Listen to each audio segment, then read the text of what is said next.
नमस्कार दोस्तों, आज की एक और म्यूचुअल फंड रिव्यू की वीडियो में आपका स्वागत है। आज का फंड काफी खास होने वाला है। फंड का नाम है एसबीआई इक्विटी हाइब्रिड फंड। बहुत समय हो गया है, तकरीबन हो गए हैं 5 से 6 महीने। मैंने किसी भी एग्रेसिव हाइब्रिड फंड की बात अभी तक नहीं करी है। तो चलिए शुरू करते हैं इसका रिव्यू। एंड तक बने रहिएगा, चैनल को सब्सक्राइब कर लीजिएगा और वीडियो को लाइक जरूर कर दीजिएगा।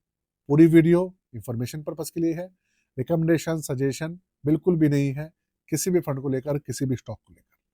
शुरू करते हैं, लेकर चलता हूं आपको कंप्यूटर स्क्रीन पर। कंप्यूटर स्क्रीन आपके सामने चालू हो चुकी है। फंड का नाम है SBI equity hybrid fund. SBI का ये फंड है और आपको मैं बताऊं, इस फंड के अंदर जो एयूएम है, तकरीबन मुझे जहां तक याद है पिछली बार 65,000 करोड़ के आसपास थी।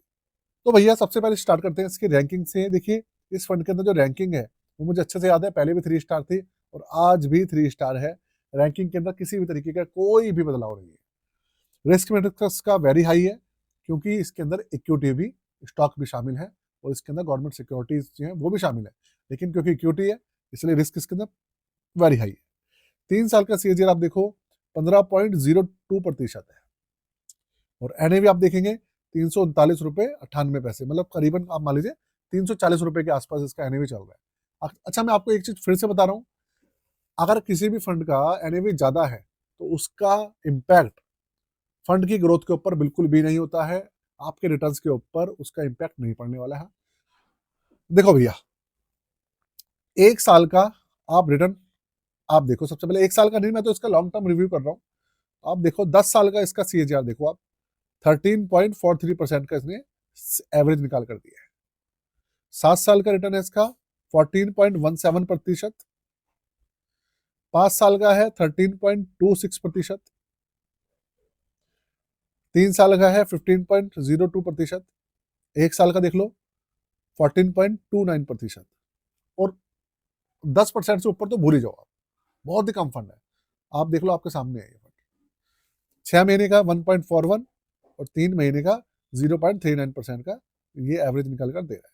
मतलब पिछले 1 साल में इसने अच्छा खासा प्रदर्शन करा है, ये दिख रहा है। रैंकिंग के ऊपर अगर आप बेंचमार्क देखोगे तो बेंचमार्क को भी ये हर जगह पे लगभग बीट कर ही रहा है, हर जगह बीट। उसके अलावा अगर आप देखेंगे, रैंकिंग देख लीजिए।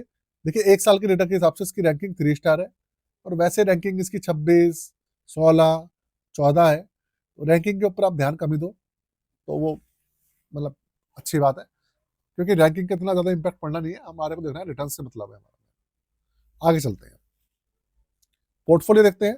पोर्टफोलियो देखने के बाद आपको पता लगेगा कि एक्चुअल में जो हमारे हाइब्रिड फंड्स होते हैं वो क्या मतलब क्या भला है।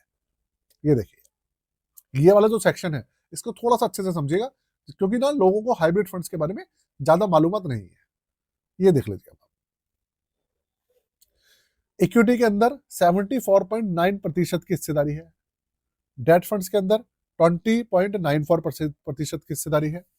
रियल एस्टेट है 0.42% और कैश है 3.74%।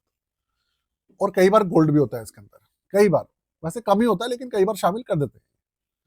तो भाई आप देखो, इस तरीके से जब इसके अंदर 20-25% आप सोचो डेट कैटेगरी आ गई, तो भाई ऑब्वियसली बात है ना, जो रिस्क है वो डाउन अपने आप ही हो जाएगा ना। रिटर्न्स भी डाउन होंगे तो जो रिस्क है वो भी डाउन होगा, और मार्केट के अंदर जब गिरावट होती है उसका जो असर है उस फंड के ऊपर थोड़ा सा कम पड़ता है। ये फायदा होता है, क्योंकि अगर डेट फंड्स उसके अंदर शामिल हो जाते हैं तो गिरावट का असर उसके अंदर कम पड़ता है। ये फायदा होता है ऐसे फंड्स का। इसका आपने देख लिया भैया, 1 साल के रिटर्न देखकर आपको आइडिया लग गया होगा कि गिरावट का कितना इम्पैक्ट पड़ा है इसके ऊपर। बिल्कुल भी इम्पैक्ट नहीं पड़ा है।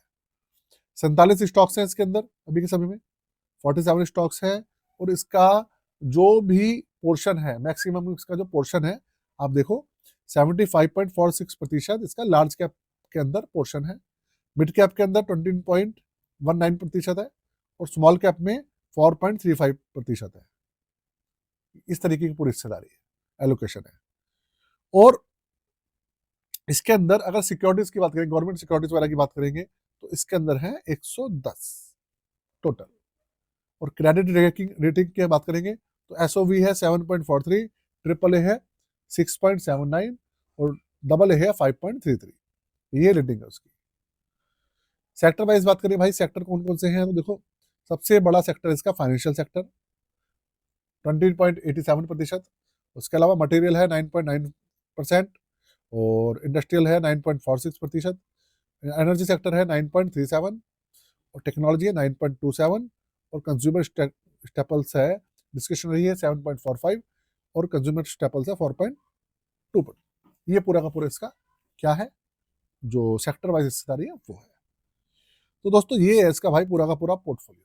आपने पोर्टफोलियो देख लिया, आपने सारी चीज देख ली, इसका जो ओवरव्यू है उसके ऊपर और नजर डाल लो, उसके बाद हम सीधा चलेंगे इसका कंक्लूजन पे, ये भैया कंक्लूजन निकल कर आ क्या रहा है।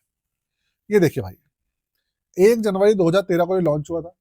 उसके बाद इसका जो बेंचमार्क है आप देखिए थोड़ा सा हटकर है, CRISIL hybrid 35 plus 65 aggressive index है। मतलब ये है कि भाई 65% तक इक्विटी इसमें रह सकता है, और 35% तक इसके अंदर जो डेट कैटेगरी है वो रह सकती है। इसका इंडेक्स ये है। ओपन एंडेड स्कीम है, एक्सपेंस रेशियो 0.71% है, और आप देखो पिछली बार मैंने आपको क्या बताया था, 60-65 हजार करोड़ के आसपास थी।